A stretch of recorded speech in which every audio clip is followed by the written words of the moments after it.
What course do you study? So I'm studying civil engineering, but it's an MEng, so it's an integrated masters. Okay, so what made you choose that subject? So when I was younger, well, my granddad was a civil engineer, so he's kind of always spoken to me about civil engineering and how it impacts the world and the different projects he's worked on. So I kind of always was interested in the built environment and infrastructure. So I'd always had a look into doing that. I'd looked at doing architecture initially and then realised that I was maybe not as creative as I thought, so then chose to do civil engineering instead. So that's how I chose civil engineering. Interesting.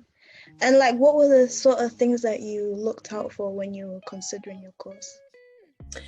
So I'd say, I think I'd already decided that I wanted to do civil engineering before I came or started looking at universities themselves.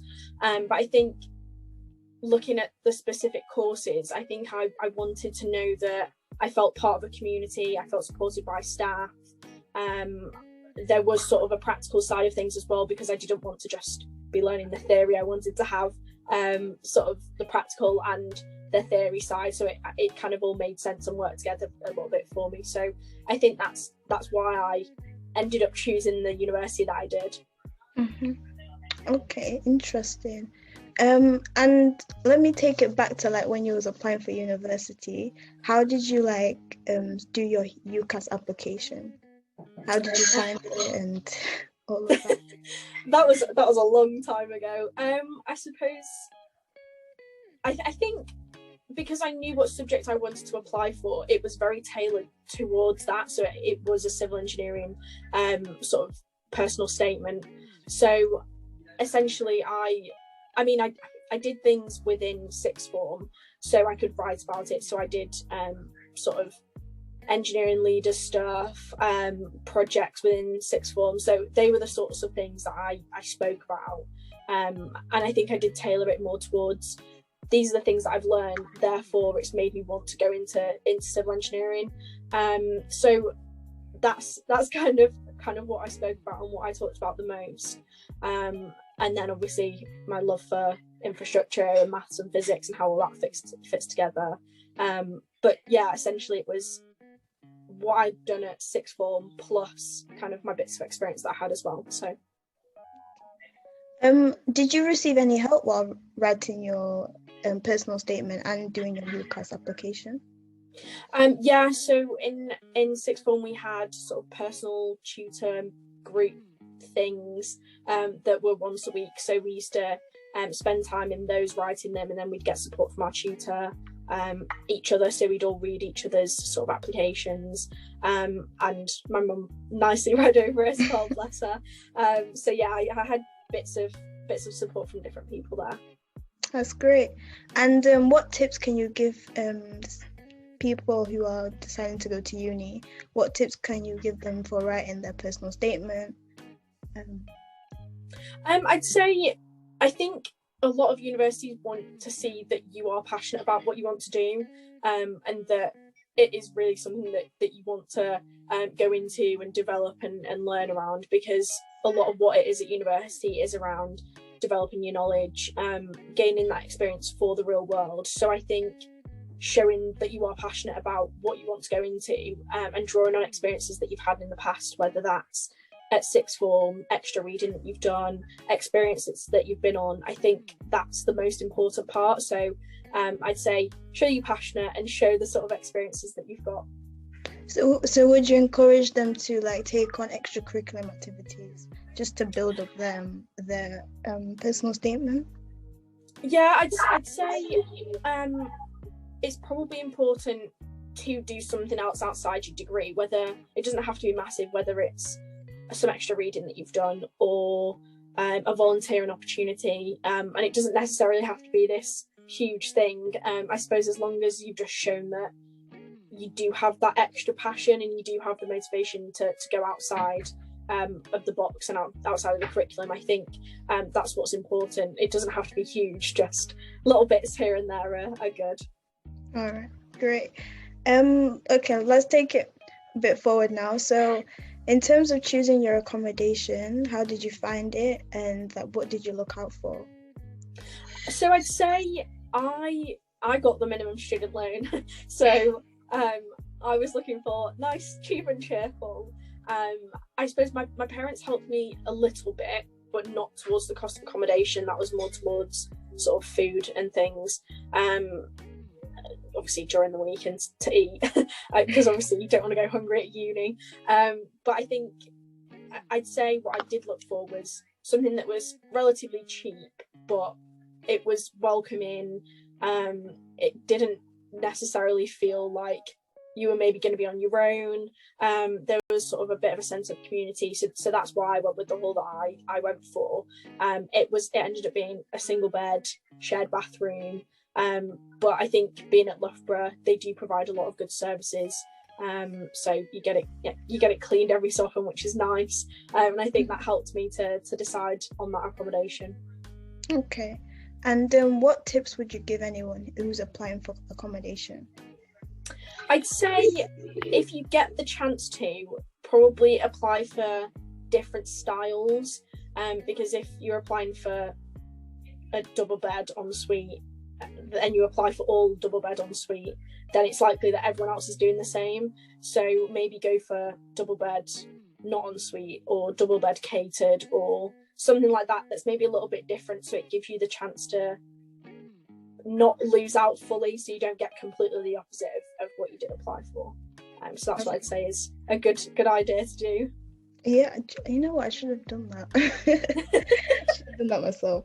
That's what I tell all of the applicants to do.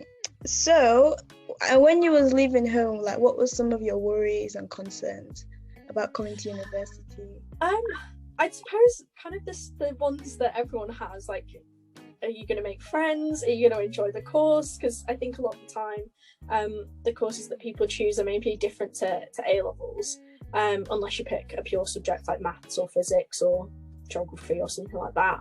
I think it was, making friends. Am I going to enjoy the course?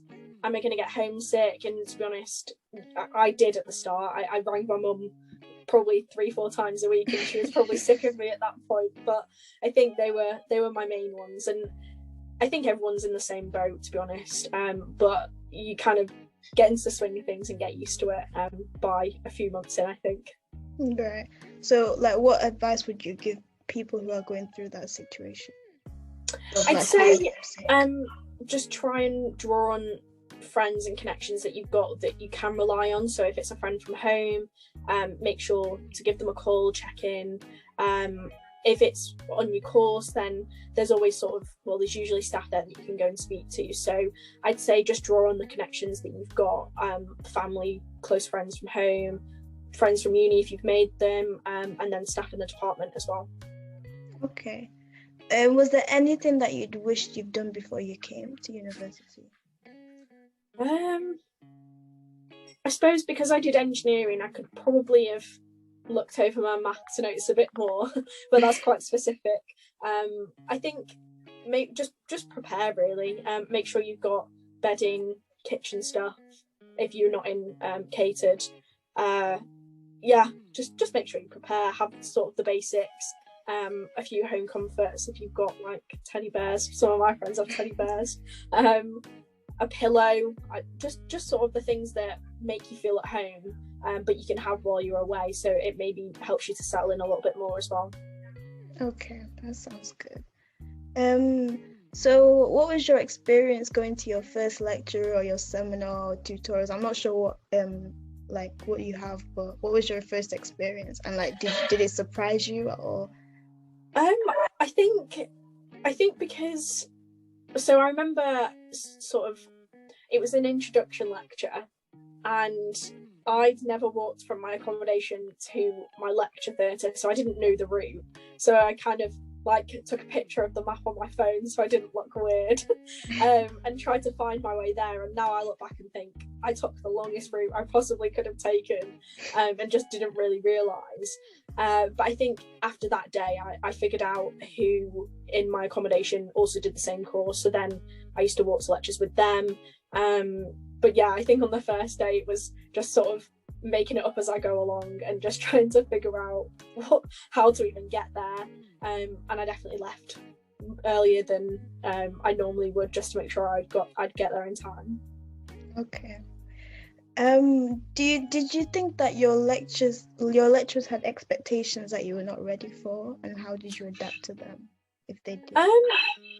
I don't think so. I think my lecturers, obviously it's a different, well, I felt it was a different style of teaching. Instead of it being in a classroom where it's you get taught something and then you maybe do some problems, and you don't necessarily have coursework at sixth form and school. I suppose it's only in a certain courses, but I think having that addition of coursework at university and it being more of you have a lecture, which is just the lecturer talking at you, and then having a tutorial, which is then sort of questions, or seminars that are questions as well. I think it was the style of teaching that changed, that was maybe a bit different, but I think it didn't take too long to get used to that. And I think that the staff were quite understanding that obviously you were changing, learning something new. So it was fine, and I got used to it within a few weeks as well. So okay, that sounds good. Like, what are some things that you think people should take advantage of, apart from their main studies? I've got involved in everything I can, so get involved in as much as you can, I suppose. In first year, I did some volunteering, I did some fundraising, did sports. I still do some sports. I've tried out new sports. Just do whatever you can, I suppose. I think university is a great time where you can try new things. So I suppose there's all sorts of sports that you probably haven't heard of. So there's squash. I've learned how to play squash, learned how to row, just all these things that in the real world after uni you might not get the chance to do. So just kind of take up as much as you can. If there's opportunities to develop skills, then do that as well, because it'll mean that it makes it easier to get a job, progress in a career, those sorts of things as well. So just take as much as you can, do as much extra stuff as you can, obviously without hindering your grades, but do as much as you can while you've got the chance to. Great. And I've noticed something about you, that you're first of all, you're a great speaker, and you have you're really confident. Do you think that getting involved in like different things has like developed you and made you become the confident, good speaker that you are? Yeah, definitely. I think without having those opportunities, being able to lead meetings, interact with different people that I'd not met before, speak to staff within the department, all these sort of different aspects of interacting with people, communicating with people, getting to know people, has definitely helped. And I think because of that, it's now made me a lot better in interview situations, in job roles, sort of those various different aspects of longer term career.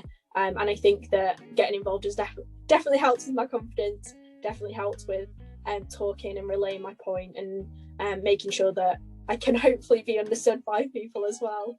That's great.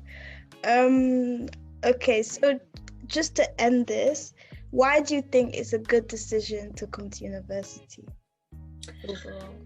I'd say university, obviously not only does it give you an amazing degree, but I think it gives you the chance to mix with people from all over. So there's people that I know from all over the UK, people that I know from different parts of the world. There's all these extracurricular opportunities that you have that you maybe don't get in the workplace, or in an apprenticeship, or those sorts of other things. So I think having extracurricular opportunities that you don't get elsewhere is a really good benefit, and meeting all these new people that maybe you wouldn't have had the chance to before. So I'd say those two are the main good parts of being at university. Yeah. And do you have like any general advice for students that are coming up?